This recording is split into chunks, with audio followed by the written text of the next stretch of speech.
On va parler culture ce matin avec vous. Bonjour. Bonjour Epiphane, bonjour à tous. Et dans la rubrique, on s'intéresse à la labellisation des rites vaudous du Bénin. La première question que je vous pose, elle est de savoir donc si ce projet qui vise à adapter le vaudou aux réalités actuelles pourra se concrétiser dans notre pays. Epiphane Chabi, l'un des enjeux majeurs du patrimoine vaudou réside aujourd'hui dans sa capacité à évoluer sans perdre son âme. C'est l'avis du professeur Dodi Amozouvi, il est sociologue et membre du comité des rites vaudous du Bénin. L'anthropologue estime que la tradition, pour rester vivante, doit être capable de s'ajuster aux mutations du temps, sans quoi elle risque de se figer ou de dériver. C'est au regard de ce constat que le comité des rites vaudous soutient l'idée d'une labellisation des rites et pratiques vaudous, une idée suscitée par les dignités à la base.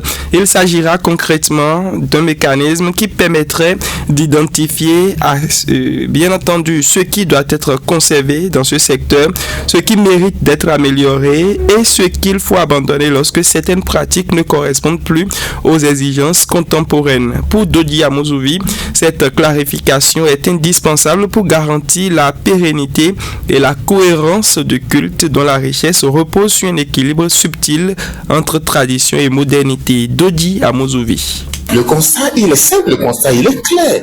Le constat vient simplement du fait que toute institution sociale doit pouvoir évoluer, s'adapter à son temps. De la même manière, le vaudou, comme la spiritualité de nos ancêtres, qui a toujours existé, l'authentique, l'original, devrait pouvoir aujourd'hui s'exprimer, se vivre et recevoir des cultes avec des éléments de son temps. De ce point de vue, un certain nombre de comportements, un certain nombre de paroles, un certain nombre de pratiques, un certain nombre de rituels qui ont cours à l'intérieur de ce monde du vaudou doivent pouvoir évoluer. Il y en a que nous allons renforcer, mettre au bout du jour, il y en a que nous devons abandonner, il y en a que nous devons réorienter. Mais avant tout ceci, Luri Chabalo, il faut lever des préjugés pour mieux réorganiser ce secteur. Vous n'avez pas menti, Epiphane, évoquant les défis qui freinent la valorisation du vaudou. Le professeur Amozouvi pointe d'abord du doigt les préjugés persistants. Selon lui, ces perceptions souvent négatives ne sont pas imputables au culte en lui-même, mais à la mauvaise structuration de certaines pratiques, parfois livrées à l'improvisation ou à des interprétations personnelles. Cette absence d'organisation claire entretient, selon lui, la confusion, alimente la méfiance du public et nuit gravement à la compréhension du vaudou comme système religieux, culturel et social cohérent. Il souligne qu'avant même d'introduire des réformes, il est crucial d'assainir la gouvernance interne du culte et de redonner de la lisibilité à ces mécanismes. La labellisation apparaît alors comme une réponse structurante permettant de restaurer la dignité du vaudou et de renforcer sa place dans le patrimoine national et international. Dodi Amozouvi est socio-anthropologue.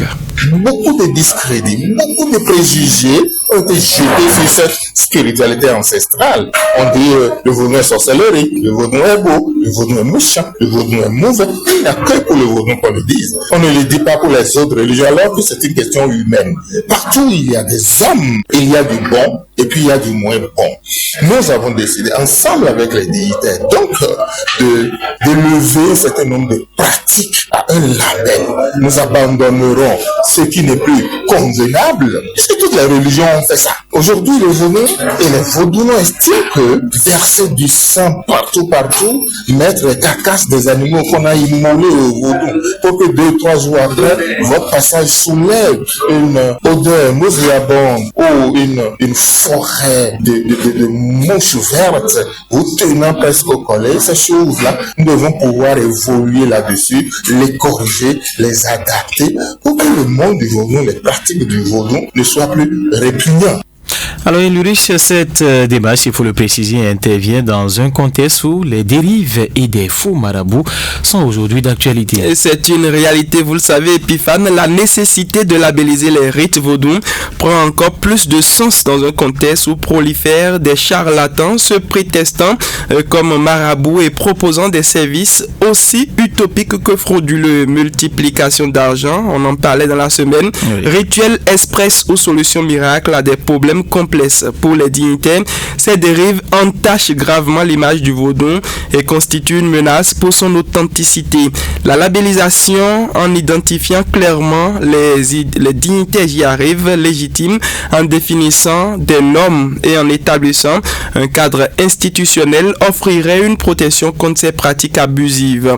Elle contribuerait également à consolider la crédibilité internationale d'un patrimoine immatériel dont le rayonnement dépend désormais de sa capacité à se prémunir contre les impostures et à affirmer ses valeurs originelles épiphanes.